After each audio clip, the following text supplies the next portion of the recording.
जीव विज्ञान के एक से पाई वीडियो लेक्चर में आज हम जीवों में पोषण कैसे होता है इसके बारे में डिस्कस करेंगे।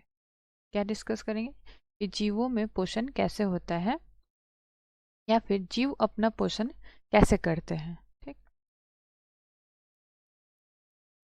तो अब ये जो जीवों में जो पोषण का तरीका है ये अलग अलग होता जाता है। ठीक, जैसे कि अगर कोई जीव एक कोशिक है तो इनका पूरा सरफेस जो पूरा बाहरी परत है ये पूरा बाहरी परत ही वो पोषण का कार्य करती है। लेकिन अब ये किन में होता है, यूनिसेलुलर में या फिर एक कोशिक जीवों में। वहीं अगर हम देखेंगे मल्टी सेलुलर जीवों को या फिर बहुकोशिक जीवों को देखेंगे तो उन इनमें इन जीवों में क्या होता है कि अलग अंग का ही निर्माण हुआ रहता है पोषण के लिए। ठीक है, तो अगर हम इस यूनिसेलुलर जीव का हम पोषण देखें तो ये क्या करते हैं, इनके जो बाहरी परत है इनमें पदार्थ उपस्थित रहते हैं। क्या उपस्थित रहते हैं? पदार्थ।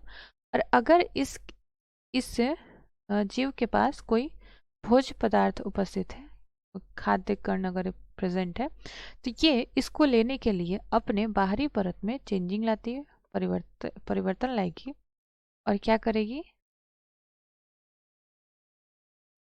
इनका जो सूडोपोडिया हो गया ये ऐसे चेंज हो जाएगा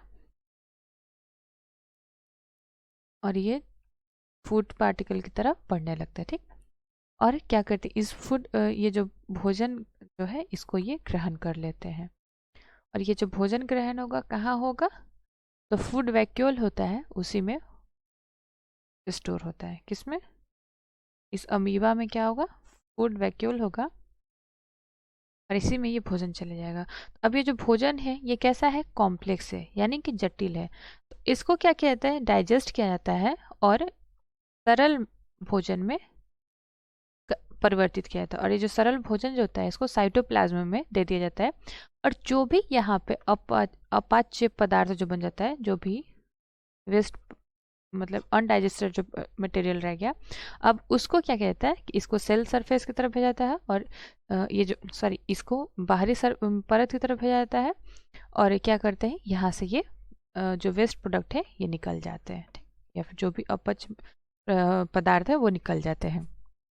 ठीक, लेकिन अगर यही हम मल्टी सेलुलर में देखेंगे तो इनमें भोजन ये पोषण के लिए क्या होता है कि एक अंग ही प्रेजेंट होता है। ठीक, और उस पूरे अंग को हम क्या बोलते हैं, डाइजेस्टिव सिस्टम। तो हम देखते हैं कि मनुष्य जो होते हैं उनमें भोजन का मनुष्य में जो पोषण है वो कैसे होता है। हम क्या देखने वाले यहाँ पे, मनुष्य में पोषण कैसे हो रहा है। अब इन मनुष्य के हम पोषण की उसको देखें, जो ये जो पोषण की जो क्रिया के लिए जो संरचना उपस्थित है, अगर इसको हम देखेंगे तो ये कुछ ऐसा होगा। ये कहाँ से शुरू होगा, जैसे मैं यहाँ पे एक मनुष्य बना लेती हूँ। अगर हम किसी मनुष्य में देखेंगे तो जो इसका जो एलिमेंट्री कैनाल जो होता है, एलिमेंट्री कैनाल कैसा होगा, जैसे कि यहाँ पे हमने फूड को लिया, कोई भी भोजन लिया, हम कुछ भी भोजन ग्रहण करते हैं, ये भोजन है हमारा। अब ये जो एलिमेंट्री कैनाल है ये कहाँ से शुरू हो जाती है, इनके मुंह वाले जो ये जो मुख जो होता है यहीं से शुरू हो जाता है। ठीक,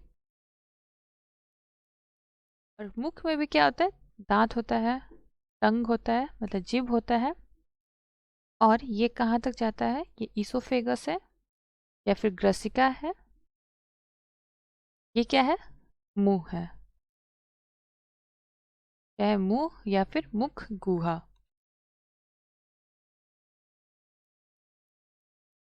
और ये क्या है, ग्रसिका या फिर ईसोफेगस। और इनमें क्या होता है कि एक मस्कुलर स्ट्रक्चर प्रेजेंट होता है, इसको हम क्या बोलते हैं, जिह्वा या फिर टंग।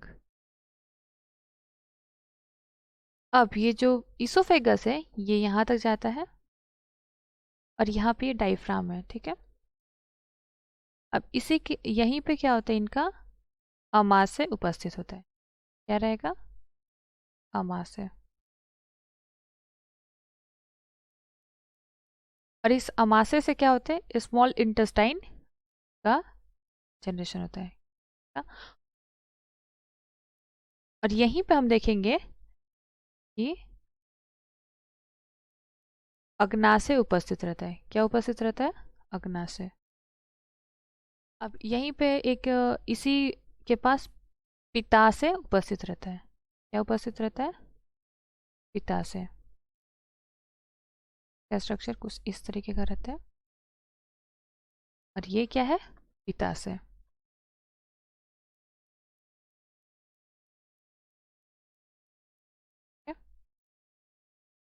या फिर पीत का यहाँ पे भंडारण होता है। अब इसी स्टमक सॉरी ये क्या था हमारा? ये था अमाशय। क्या है? अ आमाशय। अमाशय। ये है अग्नाशय। और इसी अमाशय से ही क्या क्या होता है आगे जाके? क्या बनता है ये?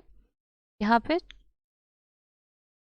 क्षुद्रांत बनते हैं। क्या बनते हैं? क्षुद्रांत बनते हैं, जो कि काफी लंबे होते हैं। ठीक है। और ये जो क्षुद्रांत जो होते हैं, ये इस बात पर निर्भर करते हैं कि ये जीव जो है वो किस तरीके का भोजन खाते हैं, कि कोई जीव है वो कैसा भोजन खा रहा है, इस बात पे निर्भर करता है। ठीक है। ये क्या है हमारा? क्षुद्रांत, मतलब कि स्मॉल इंटेस्टाइन। क्या है? क्षुद्रांत। और अब इस क्षुद्रांत से क्या होता है कि लार्ज इंटेस्टाइन का निर्माण होता है। बृहद्रांत का। किसका? बृहद्रांत। ठीक। या फिर लार्ज इंटेस्टाइन, या फिर कोलॉन बोलते हैं। और अब यही जो एंड जो होता है यहाँ पे, ये होता है गुदा द्वार होता है। ठीक। तो अब हमारा जो फूड जो है ये कहाँ से जा रहा है? माउथ से जा रहा है। किससे? मुंह से हमारे जा रहा है। और मुंह में क्या है हमारे? टीथ उपस्थित है। क्या उपस्थित है? टीथ है, दांत उपस्थित है।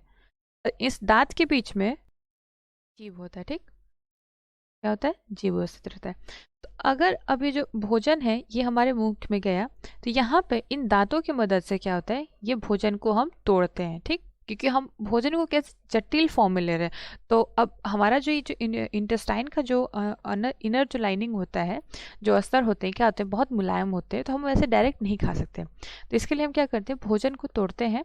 और ये जो जीभ जो होता है, जो जीवा जो होता है, इसी की मदद से इसमें क्या होता है, स्लाइवा या फिर लार मिलते हैं। क्या मिलते हैं? लार। अब ये जो लार जो होता है ये कहाँ कहाँ से मिलते हैं? तो कुछ लार ग्रंथियां जो होती हैं ये जबड़े के नीचे होती हैं, कुछ लार ग्रंथियां जबड़े के ऊपर होती है, और कुछ सामने वाले जबड़े में उपस्थित होती हैं। तो ये लार कहाँ से हमारे मुख में आ रहा है? लार ग्रंथियों से। ये लाला रस बनते हैं। और ये कहाँ से आते हैं? ये लाला ग्रंथियों से आती हैं। कौन सी ग्रंथियों से? लाला ग्रंथियों।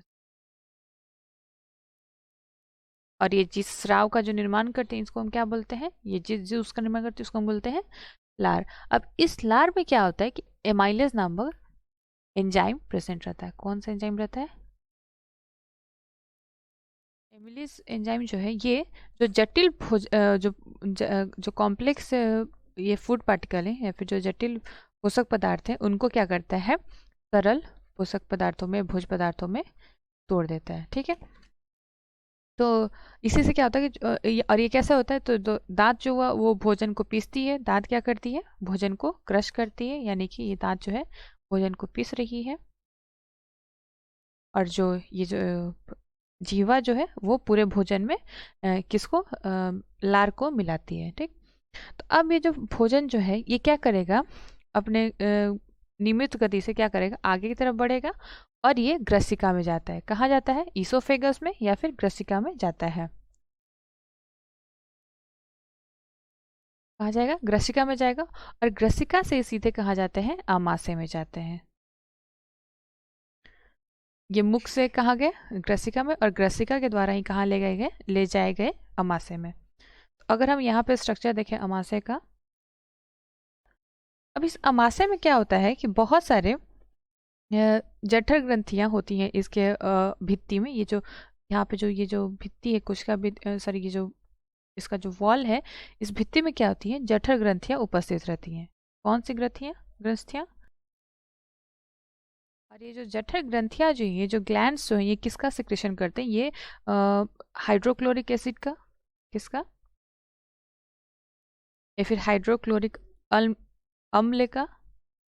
किसका सिक्रेशन, किसका श्रावण करती है? तो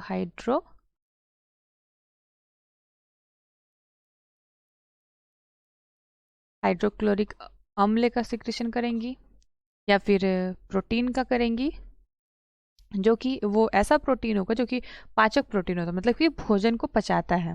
तो ये जो प्रोटीन ये जिस प्रोटीन का पाचक, जिस डाइजेस्टिव प्रोटीन का जो स्राव करती है वो कौन सा होता है? पेप्सिन। कौन सा होता है? पेप्सिन। और इसमें श्लेष्मा का भी सिक्रेशन होता है, स्राव होता है। किसका? श्लेष्मा। अभी जो हाइड्रोक्लोरिक जो अम्ल है ये क्या करता है? इसमें एसिडिक अम्लिक माध्यम तैयार करता है। कैसा करेगा? एसिडिक मीडियम तैयार करता है, ठीक।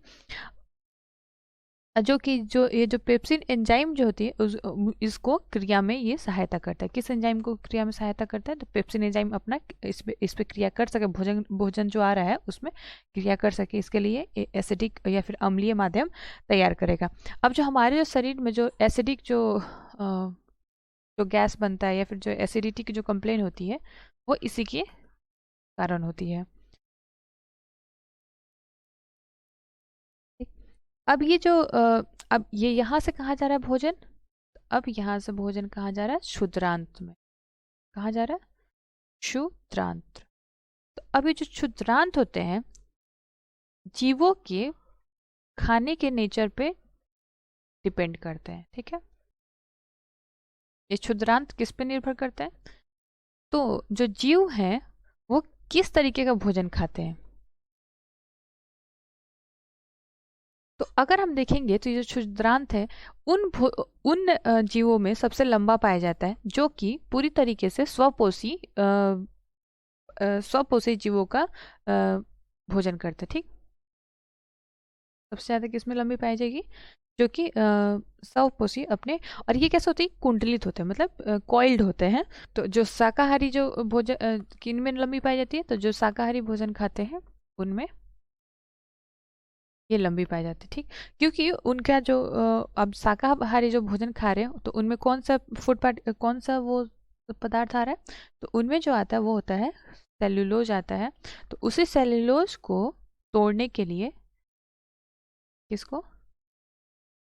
सेल्यूलोज को तोड़ने के लिए इनमें ये जो स्मॉल इंटेस्टाइन या फिर जो क्षुद्रांत है लंबा होता है, ताकि जो लंबे एरिया तक चल पाए और उनका ब्रेक डाउन हो पाए। वहीं अगर हम तो ये जो घास खाने वाले जो शाकाहारी जो होते हैं उनमें ये उन जीवों में पाया जाता है। अब ये किन जीवों में छोटे होते हैं? तो जो मांसाहारी होते हैं। कौन से जीव? जो मांस खाते हैं। तो उनमें क्या होता है कि पाचन का जो क्रिया होता है बहुत सरल होता है। तो इसीलिए जैसे कि बाघ है या फिर ये सब जो है उनमें मांसाहारी सॉरी क्षुद्रांत जो होता है काफ़ी छोटा रहता है। वहीं अगर हम शाकाहारी की बात करेंगे तो उनमें जो क्षुद्रांत होता है काफ़ी बड़ा होता है। तो ये क्या हुआ कि जीवों का जो खाने का तरीका है उसके बेसिस पे ये क्षुद्रांत का लंबाई और छोटाई जो लंबाई है या फिर जो छोटा छोटा होने का जो वेरिएशन हम पाते हैं वो इसी वजह से पाते हैं। अब जो क्षुद्रांत जो होते हैं ये किसका किसका डाइजेशन करते हैं? अब जो स्मॉल इंटेस्टाइन है तो किसका किसका डाइजेशन करेंगे? तो ये किसका? कार्बोहाइड्रेट्स का, कार्बोहाइड्रेट का, प्रोटीन का और वसा यानी फैट का। ये पूरी तरीके से पाचन करता है, ठीक है। तो अब इसका जो कार्य होता है इसमें जो हेल्प इसके कार्य में कौन कौन से और जो अंग है वो जो मदद करते हैं वो है ये अग्नाशय। ये जो अग्नाशय है ये भी एक सब्सटेंस का सिक्रेशन करते हैं, जूस का सिक्रेशन करते हैं, ठीक। ये अग्नाशय है। तो ये अग्नाशय जो है ये कौन से जूस का सिक्रेशन करेगी? या फिर पेनक्रियाज। हम अग्नाशय को क्या बोलते हैं? पेनक्रियाज। अब ये जो ये जो अग्नाशय होते हैं ये पेनक्रियाटिक पेनक्रियाटिक जूस का सिक्रेशन करते हैं, ठीक है। पदार्थ है इनको पचने में मदद करते हैं और इन स्मॉल इंटेस्टाइन को की मदद करते हैं इन पदार्थों को या फिर इन मटेरियल को डाइजेस्ट कराने में। अब हमारे दिमाग में आता है कि यहाँ पे क्या है, एक पित्ताशय उपस्थित है या फिर क्या है, यकृत उपस्थित है। अगर हम इस यकृत को देखेंगे, इसका क्या कार्य है, तो हम सोचेंगे तो यहाँ मैं ड्रॉ करती हूँ, और इसके पीछे क्या होता है, इसके पीछे में यकृत उपस्थित रहता है। क्या है ये, यकृत। अब ये जो यकृत का जो कार्य है अगर हम देखेंगे, तो अब यहाँ पे क्या है, एसिडिक मीडियम था, ठीक। तो अगर फूड आया है तो एसिडिक ही जाएगा, यहाँ पे आगे जाएगा। तो अब इसको हम क्षारीय बनाने के लिए, कि यहाँ पे जो अग्नाशय जो उपस्थित है, ये जो पेनक्रियाज है, ये जो प्रेजेंट है, इसको, इसका हम कार्य के लिए क्या करते हैं, यकृत क्या करता है, पीत रस का मतलब कि एक पीत रस स्रावित करेगा। क्या क्या देगा यहाँ पे, यहाँ से यकृत से यहाँ है, और यहाँ से क्या आते हैं, पित्त रस आते हैं, ठीक। इस पित्त रस की वजह से क्या होता है, भोजन जो इस अमाशय से इस इधर आने वाला है, मतलब कि क्षुद्रांश में जो आने वाला है, वो क्षारीय हो जाए। अब ये जो पेनक्रियाज है, ये क्या करता है कि किन किन, ये जो अग्नाशय जो या फिर जो पेनक्रियाज है, ये अलग अलग, मैंने बोला ना कि पेनक्रियाटिक जूस का सिक्रेशन करता है। तो ये प्रोटीन को, या इसको प्रोटीन को पचाने के लिए जिन जूस का या फिर रस का सिक्रेशन करता है, तो वो होते हैं ट्रिप्सिन एंजाइम। जो इम्लसीकृत वसा जो होती है, कैसी, इम्लसीकृत जो फैट होते हैं फिर वसा जो होते हैं, इनको पचाने के लिए, इनके पाचन के लिए कौन सा एंजाइम रहता है, तो लाइपेज एंजाइम उपस्थित रहता है। कौन सा एंजाइम, लाइपेज एंजाइम। अब ये जो फूड पार्टिकल है, यहाँ से मतलब कि इस यकृत वाले पार्ट से, अग्नाशय वाले पार्ट से भी जब आगे बढ़ेंगी, तो क्या होता है कि यहाँ पे ये कहाँ जाता है, क्षुद्रांत में जाता है। तो क्षुद्रांत में क्या होता है कि इनके भी जो सरफेस है, जो बाहरी परत है, इसमें भी ना अलग अलग इंटेस्टाइनल जूस का सिक्रेशन होता है, ठीक है। तो इस इंटेस्टाइनल जूस का जो सिक्रेशन होता है, इससे क्या होता है कि ये जो इंटेस्टाइनल जूस है, ये प्रोटीन को अमीनो एसिड में तोड़ देंगे, इसमें अमीनो एसिड में या फिर अमीनो अम्ल में तोड़ देते हैं। ये जो जटिल कार्बोहाइड्रेट्स जो होते हैं, इन जटिल कार्बोहाइड्रेट को ये किसमें, ग्लूकोज में तोड़ देते हैं। ये क्या कर रहे हैं कि मतलब जो भी कॉम्प्लेक्स जो स्ट्रक्चर है, जो भी कॉम्प्लेक्स पदार्थ है, उनको क्या करते रहे, ये नॉर्मल सरल पदार्थों में तोड़ते जा रहे हैं, और जो ग्लूकोज और इसमें फैट में तोड़ देते हैं, ठीक है, कार्बोहाइड्रेट्स को। अब और जो जो वसा जो होता है, क्या होता है, वसा, ये क्षुद्रांत वसा को किसमें तोड़ देते हैं, वसा अम्ल में, यानी फैटी एसिड में।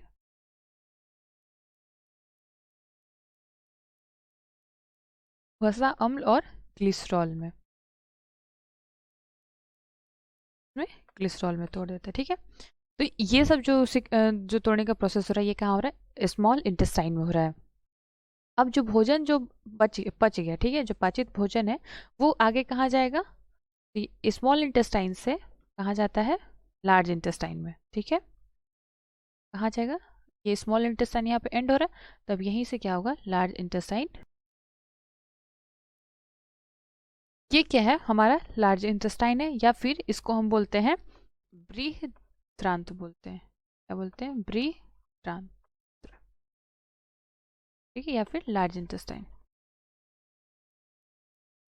अच्छा, एक बात और, ये जो स्मॉल इंटेस्टाइन है, इनका अगर हम स्ट्रक्चर देखेंगे, तो इनके जो इनर लेयर होते हैं, वो अपने आप को मॉडिफाई कर लेते हैं, मेम्ब्रेन जो होते हैं, और फिंगर लाइक प्रोजेक्शन में दिखाई देते हैं, ठीक। ये जो फिंगर लाइक जो प्रोजेक्शन है, इसकी वजह से क्या होता है कि जो भी खाना पच रहा है, यहाँ पे जो भी फूड पार्टिकल जो पच रहा है, इसको, इससे जो पोषक तत्व हैं, उनको अवशोषित करने के लिए ज़्यादा से ज़्यादा सरफेस मिल रहा है, ठीक है। और या फिर इन फिंगर लाइक पोजिशन को हम क्या बोलते हैं, दीर्घ दीर्घ रोम बोलते हैं। क्या बोलते हैं, दीर्घ रोम, ठीक। अब ये जो दीर्घ रोम जो होते हैं, ज़्यादा स्पेस या फिर क्षेत्रफल देते हैं इन पोषक तत्व को अवशोषित करने के लिए। और इन दीर्घ रोम में ही क्या होता है कि बहुत सारे रुधिर वाहिकाएं होती हैं। क्या होती है, बहुत सारी रुधिर वाहिका होती हैं।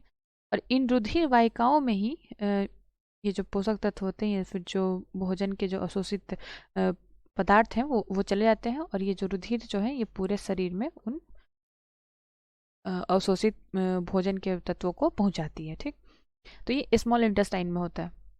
तब हम बृहदान्त्र या फिर लार्ज इंटेस्टाइन को देखें तो इसमें क्या होता है कि जो भी भोजन जो पच गया, ठीक है, जो भी बच रहा है, जो भी बचा हुआ जो भोजन है, अब जो पोषक तत्व थे वो तो ऑब्जर्व हो गए। ठीक, अब जो ये जो बिना पचा हुआ जो भोजन है अब इसमें आएगा, कहाँ आएगा, इस लार्ज इंटेस्टाइन में आएगा।